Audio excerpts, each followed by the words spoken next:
오늘 이 시간에는 함께 읽으신 본문의 말씀 고린도후서 2장 12절에서 16절 말씀을 중심으로, 특별히 14절에서 16절 말씀 중심으로 우리는 그리스도의 향기입니다 라고 하는 제목의 말씀으로 여러분과 잠시 말씀 나누도록 하겠습니다. 성경을 정경이라고 하는데요, 영어로 캐논이라고 그래요. 캐논의 뜻이 뭐냐면 자라고 하는 뜻이에요. 성경은 자와 같아요. 짐작하던 일, 어떻게 하는 게 좋은 것인가, 어떤 게 바른 것인가, 우리의 짐작으로 살아가던 인생에 성경이라고 하는 자를 가져다 대야만 그것이 옳은 것인지 옳은지 않은 것인지를 알 수 있다라고 하는 거예요. 성경이라고 하는 자가 없게 되면 어떻게 하느냐 하면, 이 사람 말도 맞는 것 같고 저 사람 말도 맞는 것 같고 이쪽 편도 옳은 것 같고 저쪽 편도 옳은 것 같아요. 이게 가져다주는 혼란스러움이 뭐냐 하면, 어느 목소리 중에서도 바른 목소리를 찾아낼 수 없으니까 다 사람들이 어떻게 사냐며 각기 자기에게 옳은 대로 행하며 살아가는 거예요. 이 표현 성경 어디선가 한번 좀 들어보신 적 있죠? 사사기에 보면 그들이 하나님에 대한 신뢰함을 잊어버리고 하나님의 말씀이 잘 들려지지 않을 때 각기 자기 소견에 옳은 대로 행했다는 거예요. 자기 소견에 옳은 대로. 기준이 없어진 거죠. 그래서 하나님의 선언들을 마음에 많이 담아가야 하는 거예요. 저는 우리 계산자의 식구들이 믿음 생활을 잘한다라고 하는 것은 내 삶의 내 행위, 어떤 내 의지력의 강함으로 무엇인가를 성취하고 이루는 것이 아니라 우리 속에 선명한 하나님의 기준들을 담아가는 것임을 잊지 마시기를 주의 이름으로 축원합니다. 하나님께서 오늘 말씀하시는 그 특별한 내용이 뭐냐면, 우리들이 그리스도의 향기라는 거예요. 이 사실을 먼저 마음에 인정하면서 그 말씀들이 뭘 의미하는지 오늘 본문의 말씀을 한 3가지 정도로 정돈해 드리도록 하겠습니다. 14절 말씀부터 먼저 읽을까요? 같이 읽습니다. 시작. 항상 우리를 이기게 하시고 우리로 말미암아 각처에서 그리스도를 아는 냄새를 나타내시는 하나님께 감사하노라. 아멘. 여기 뭐라고 말씀하시냐 하면, 14절 말씀해 보니까 항상 우리를 그리스도 안에서 뭐하게 하신다고요? 이기게 하신대요. 아멘인가요? 그런데 하나님의 우리에게 선언하시는 말씀들은 늘 우리들에게 들려지게 되면 어떤 리액션을 우리에게서 가져오냐 하면 그 반대편이 자꾸 떠오르게 하시는 거예요. 여러분 항상 이기며 살고 계십니까? 요즘 지고 있으십니까? 하나님이 이렇게 말씀하시거든요. 항상 그리스도 안에서 너희를 이기게 하신다. 이렇게 말씀하시면 우리는 아멘이 사실은 마음속으로부터 되는 게 아니라 이기지 못한 내 일이 자꾸 생각나는 거예요. 나의 일이. 아니 하나님, 저 이번에 직장을 잃었는데요. 하나님 이번에 계약이 파기됐는데요. 하나님 이번에 생업을 접었는데요. 하나님 이번에 대학에 떨어졌는데요. 하나님 이번에 제가 입사를 실패했는데요 라고 하는 생각이 먼저 떠오르니까, 딱 떠오르면서 하나님의 말씀을 읽었지만 들었지만 그 말씀을 백척하고 내가 지금 처한 내 상황이 내게 들려주는 이야기를 마음에 차곡차곡 담아가는 거예요. 그래서 여기에 말들로 항상 하나님이 우리를 이기게 하신다라고 하는 말은 그냥 성경책에나 쓰여 있는 것이지 내 마음에는 안 써 있는 거예요. 내 마음에는 안 써 있으니까 이기는 것 같지 않은 상황이 왔을 때는 자꾸 어떤 느낌을 갖느냐 하면, 하나님의 말씀은 전혀 기억이 안 나고 그때 내가 어떤 식으로 반응해야만 내가 요거를 요렇게 넘어가고 요걸 요렇게 저기 하고 막 이렇게 다른 방법들을 찾는데 분주해진 우리들의 모습인 거예요. 그래서 성경은 우리들에게 동의를 구하는 게 아니라 믿음을 요구하시는 거예요. 믿을 수 있겠냐는 거예요. 지금 내 삶이, 내 자녀의 삶이, 우리 가정의 생업이, 그리고 내가 지금 진행되고 있는 나의 어떤 이야기들이 내가 보기엔 내가 이기는 것 같지 않은데 하나님은 뭐라고 우리에게 말씀하시느냐 하면, 하나님께서 항상 그리스도 안에서 뭐하게 하신다고요? 이기게 하신다고 말씀하고 계신다니까요. 그러면 그것을 믿을 수 있겠냐는 거예요. 만약에 그것을 믿는다는 말은 내 마음에 하나님의 선언을 담는 거잖아요. 이거 하나님 선언하셨잖아요. 항상 그리스도 안에서 우리를 이기게 하신다 말씀하셨잖아요. 그 사실을 내가 믿겠냐는 거예요. 믿으면 지금 내가 지는 것 같더라도 결국은 어떻게 될 거라는 거예요? 이길 거라는 거죠. 그러니까 울상을 할까요? 웃상을 할까요? 울상이 아니라 웃을상을 해야죠. 왜? 어차피 이길 거니까.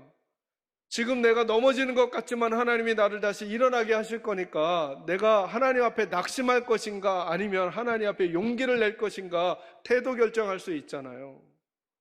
그 믿음 때문에 지금 이 시간에 현재의 내 시간을 다른 태도와 자세로 살라는 거죠. 제가 왜 코로나 시기가 됐으면서 우리 교회 식구들에겐 코로나는 우리에게 위험이 될 것입니다. 코로나는 우리에겐 위기입니다라고 제가 이런 표현을 안 쓰냐 하면 코로나가 어렵고 힘들다는 거 그리고 교회에 준 영향이 없다는 것이 아니라 하나님이 이렇게 말씀하셨잖아요. 결코 음부의 권세가 교회를 이기지 못할 것이며 그리스도 안에서 항상 너희를 뭐하게 하실 거라고요. 이기게 하실 거니까 하나님이 이길까요? 코로나가 이길까요? 그 선언으로 답을 내리면 누가 이겨요? 하나님이 어차피 이기신다잖아요. 하나님이 이기시니까 이기는 싸움을 지금 우리는 해가고 있는데 여기서 이것 때문에 이러다 지는 거 아니야? 이것 때문에 우리 망하는 거 아니야? 이것 때문에 우리 주저앉는 거 아니야? 라고 말하는 것은 누가 선언하시는 선언에 대해서 전혀 우리가 인식하고 있지 않은 거예요. 하나님의 선언을 인식하지 않는 거잖아요.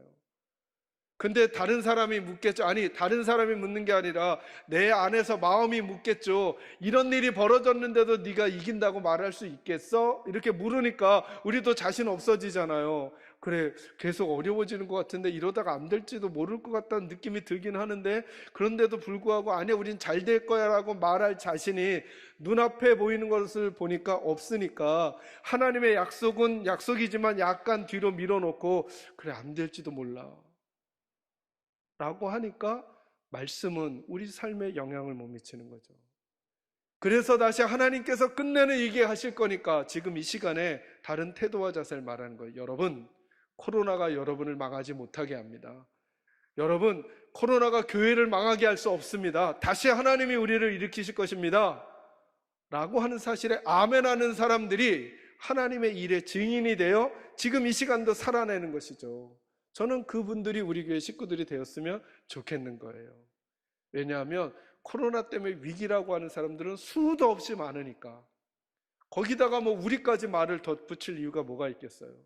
그럼에도 성경은 말하잖아요. 항상 그리스도 안에서 우리를 뭐하게 하실 거라요. 끝내는 이기게 하실 줄로 믿으시기를 바랍니다. 그러니까 기도를 그치지 말아야죠. 우리 자녀들 하나님이 돌아오게 하실 거니까 지금도 중보하는 거 그치지 말아야죠. 하나님이 새로운 일을 행하실 수 있으시니까 계속 하나님 그렇게 말씀하시잖아요. 하나님을 사랑하는 자, 곧 그의 뜻대로 부르심을 입은 자들에게는 모든 것이 뭐해서 합력해서 뭘 이루어요? 선을 이루어낸다고 선언하셨죠. 이걸 믿을 것이냐, 이 말 잊어버리고 상황 바라보면서 안 될 걸 걱정하면서 한숨 짓고 불평하면서 지낼 것인가를 결정하는 게 믿음의 태도인 것입니다. 하나님 우리를 항상 이기게 하실 줄로 믿는 믿음으로 새로운 눈빛과 표정, 태도를 가질 수 있는 우리들이 되기를 주의 이름으로 축원합니다. 그런데 이 말씀에서 제가 조금 더 덧붙이고 싶은 내용은 뭐냐 하면 14절 읽으면 항상 우리를 그리스도 안에서 뭐하게 하신다고요? 이기게 하시니까 그림이 어떤 그림이에요? 싸워서 이기는 건 우리예요? 하나님이에요? 자, 이기게 하시니까 누가 이기는 것 같아요? 그림이. 싸우는 건 우리고 우리가 싸워서 이기게 하시는 건 하나님이고 이런 느낌이잖아요. 근데 이 글을, 이 14절을 원문으로 읽고 영어로 읽어도 그런데요, 읽어보면 어떤 뜻이냐면 이런 뜻이에요. 싸움은 예수님이 하시고 예수님이 승리하신 그 일에 우리들도 같이 끼워주신다는 거예요. 항상. 다시요, 싸움은 누가 하셔요? 예수님이 하시고. 그래서 여기에 표현이 뭐냐면 예수님께서 전쟁에서 이기신 개선 장군으로 개선 행진을 하실 때 하나님께서 항상 우리를 그 개선 행렬에 뒤따르도록 해주신다는 거예요. 누가 싸워주셔서? 예수님이 싸워주셔서. 말씀 기억나시지 않나요? 전쟁은 누구에게 속한 것이니? 하나님께 속한 것이니. 그러니까 여러분, 우리들의 인생도, 우리들의 가정도, 우리들의 자녀 문제도, 우리들의 교회 문제도, 그리고 우리 나라 문제도 우리들의 문제이기 전에 하나님께서 더 그 문제를 더 진중하게 다루고 계신다는 사실을 믿는 믿음이 우리에게 필요한 거죠. 그러니까 내 인생은 나만의 것이 아니라 누구의 것이에요? 하나님의 것이에요. 우리 자녀들은 내 자녀이기 전에 여호와의 기업인 거죠. 그죠? 우리 가족은 우리 가족이기 전에 하나님께서 귀히 여기시는 분들인 거예요. 그러니 부모님을 위해서 중보하고 가족들을 위해서 기도하고 자녀들을 위해서 기도하는 일을 쉬지 말아야죠. 그 일을 하나님께서 지금 하실 거라는 거예요. 그리고 하나님 말씀하시는 거예요. 대장 되신 예수님이 이기시면 그 이기시는 싸움에 항상 우리를 하나님의 개성 행진 행렬 속에 넣어주실 거라는 거예요. 지금 우리는 그 행렬 가운데 들어가 있는 사람들인 거예요. 지금 조금 지쳐 계십니까? 지금 조금 주저앉아 계십니까? 잊지 마십시오. 대장 되시는 예수님께서 행진하실 때 그 뒤에 우리를 예수님을 따르는 자들로 꼭 넣어주실 거라는 하나님의 약속을 믿고 어떤 상황과 형편 가운데서도 예수의 사람다운 태도와 자세를 놓치지 않게 되기를 주의 이름으로 축원합니다. 두 번째는 15절입니다. 같이 읽습니다. 시작. 우리는 구원받는 자들에게나 망하는 자들에게나 하나님 앞에서 그리스도의 향기니. 아멘. 두 번째 말씀은 이것입니다. 우리는 그리스도의 향기라는 것입니다. 어디에 방점이 찍히냐 하면 향기가 아니라 우리는 누구의 향기라고요? 예수님의 향기라는 거예요. 예수님의 향기. 이 말의 의미는 뭘까요? 그러니까 우리에게서 향기가 나야 되는데 누구의 향기가 나야 한다는 걸까요? 예수님 향기가 나야 한다는 거예요. 사람 향기가 아니라, 사람 냄새가 아니라. 그러니까 우리가 안내를 보시든 주차 관리를 하시든 찬양을 하든 저처럼 설교를 하든 우리에게서 자꾸 사람 냄새가 나는 게 아니라 하나님 향기가, 예수님 향기가 나도록 해야 한다는 거예요. 여러분, 요즘 우리가 세상으로부터 교회가 듣는 아우성의 본질이 뭘까요? 도대체 너희 교인들과 교회로부터 예수님 향기가 안 난다는 거잖아요. 하나님 향기가 안 난다는 거잖아요. 교회가 뭘 하든 뭘 많이 했든지 간에 지금 교회가 세상으로부터 손가락질 받는 이야기를 오늘 본문과 연결하면 너희가 하는 말 속에, 너희의 모습 속에, 교회에서 이루어지는 행태 속에 우리는 예수님이라고 하는 분의 향기를 맡을 수가 없어 라고 우리에게 지금 손가락질하고 있는 거잖아요. 그죠? 여러분, 교회의 일이 얼마나 많아요? 교회가 하는 행동들이 얼마나 많아요? 그런데 우리 주변에 있는 사람들은 우리에게서 예수님 향기를 맡을 수가 없다는 거예요. 이건 너무 심각한 일인 거예요.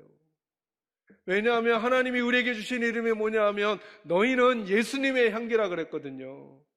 예수님이 그냥 나타나시면 그냥 예수의 향기가 나타날 텐데 예수님은 저와 여러분을 쓰시기로 하신 거예요. 그래서 저와 여러분을 세상에 두시고 저와 여러분을 직장에 두시고 저와 여러분을 가정에 두셨어요. 그러면 우리 옆에 있는 사람들이 우리를 보고 냄새를 맡을 향기를 맡을 수 있을 거라는 거예요. 누구 향기요?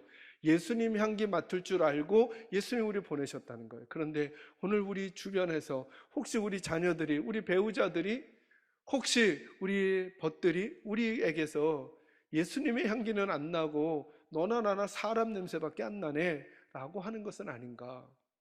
그래서 한 주간 묵상하면서 그런 생각한 거예요. 어떻게 하면 예수님의 향기가 우리에게서 나올까? 우리가 결단하고 각오하고 막 일부러 이렇게 이중적인 태도로 표정을 가꾸고 웃고 이러면 날까? 그러지 않나요, 여러분? 향기는 그냥 거기 있으면 나는 거죠. 지난 금요일 날 저에게 집사님 한 분이 이제 다른 사업도 하시는데 이 시기를 돌파하기 위해서 몇 년 전부터 기도하시면서 그 디퓨저라고 있잖아요. 그 방향제, 이렇게 유리병 이렇게 뚜껑 따고 이렇게 젓가락 같은 거 몇 개 꽂고 꽃 같은 거 꽂으면 냄새 이렇게 나는 거 아신다고 고개 좀 끄덕여 주세요. 아시죠? 그거를 이제 런칭하신다는 거예요. 근데 사업장에서 예배하시긴 좁으시니까 예배당에 오셔서 넓은 공간에 이렇게 거리두게 하고 예배 한번 드려달라 그러셔서 금요일날 이제 교육제단 예배를 드리는데 집사님 샘플로 한두 개 가져오신 거예요. 그러니까 케이스에 포장이 딱 되니까 아무 냄새도 안 나는 거죠. 그래서 제가 설교하기 전에 집사님 이왕이면 이거 따가지고 어떤 냄새인지 좀 맡아보자 하고 그 중에 하나 따가지고 젓가락 같은 거 꽂고 꽃 모양을 이렇게 하나 꽂으니까 금방 냄새가 나는 거예요. 냄새를 내려고 막 흔들거나 짜거나 막 하지 않아요. 그냥 뚜껑을 딱 여는 순간 향기가 딱 나는 거죠. 그러니까 예수님의 향기가 된다는 건 억지로 막 가식적인 태도와 자세를 하고 누군가를 만나야 되는 게 아니라 우리에게서 자연스럽게 그 향기가 나야 된다는 거예요. 근데 이게 더 어려워. 차라리 뭔가 어떤 태도를 만들면 돼 라고 하면 그렇게라도 해서 이게 예수님의 향기야 하면 될 텐데 자연스럽게 난다는 건 더 어렵잖아요. 그러면 어떻게 하면 우리에게서 자연스러운 예수님의 향기가 날까? 방법은 이것밖에 없어요. 예수님하고 자주 같이 있는 거예요. 예수님하고 친한 거예요. 예수님과 자주 같이 머무는 거예요. 예수님의 생각과 내가 자꾸 가까워지는 거예요. 왜 내게서 예수님의 향기가 안 나고 내 아내는 나에게서 자꾸 사람 냄새만 난다고 할까? 왜 우리 자녀들은 내게서 하나님의 향기가 안 나고 그냥 사람 향기만 난다고 할까? 냄새만 난다고 할까?를 궁금해 하신다면 거꾸로 물어보시는 거죠. 나는 예수님하고 친한가? 나는 예수님은 내가 어떤 사람이길 원하시는지, 예수님은 우리 가정이 어떤 가정이길 원하시는지 얘기하시는 걸 나는 귀담아 들으려고 하는가? 그분하고 한 공간에 머물러 있으려고 하는가?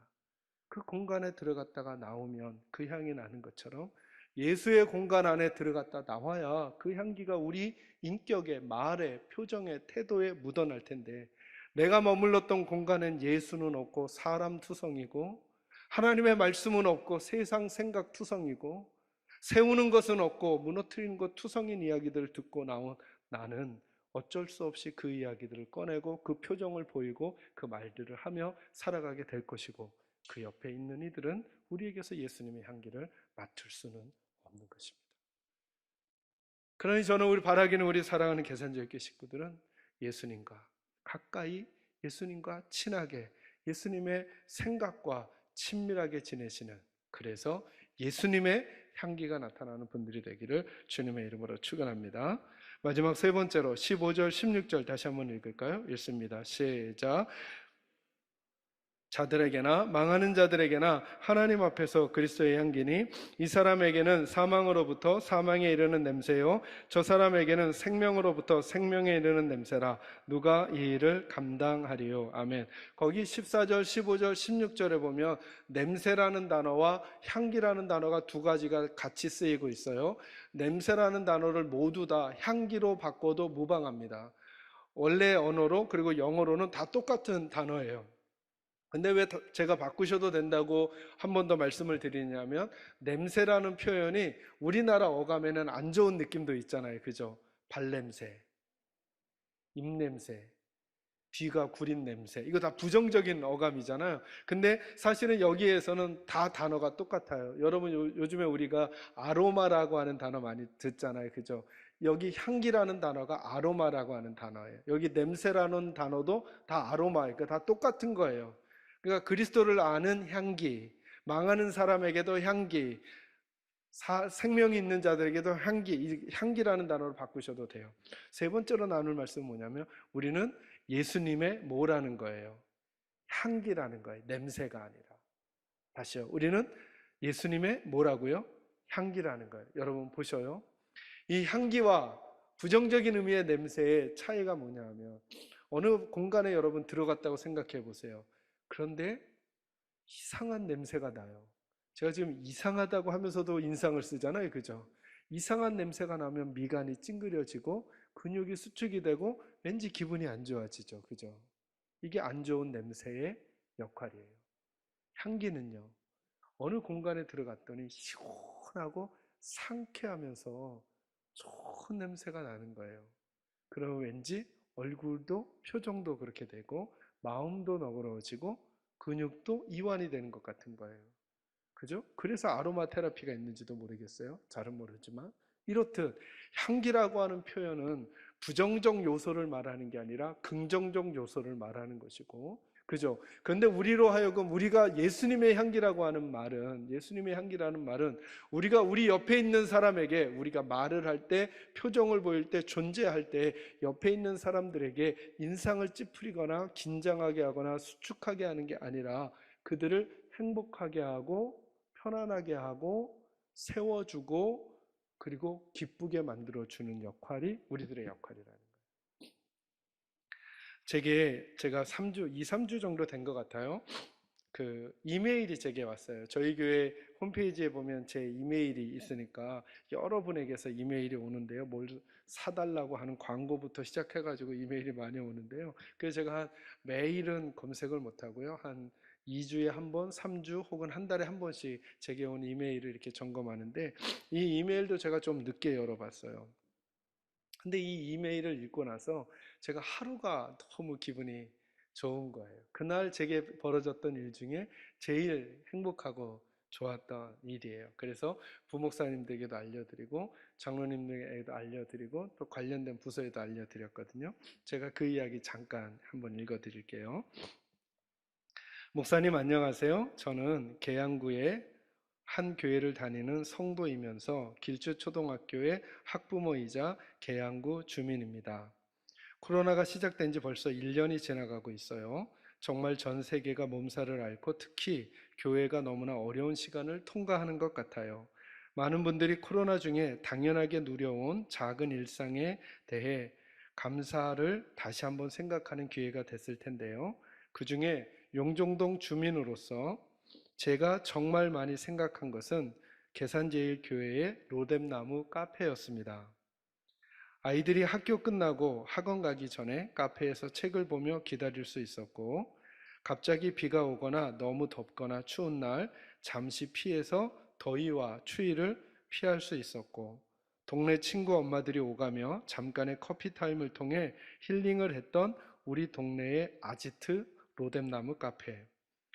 계산제일교회 교인이 아니어도 늘 반겨주시고 카페에서 늘 밝은 미소로 맛있는 음료를 내주셨던 권사님들, 내 교회 마냥 드나들며 아이들이 맘 편히 머무를 수 있고 교회를 다니지 않는 엄마들도 교회에서 만나 하며 교회의 문턱을 낮춰준 너무나 소중한 장소였다는 것을 깨닫습니다.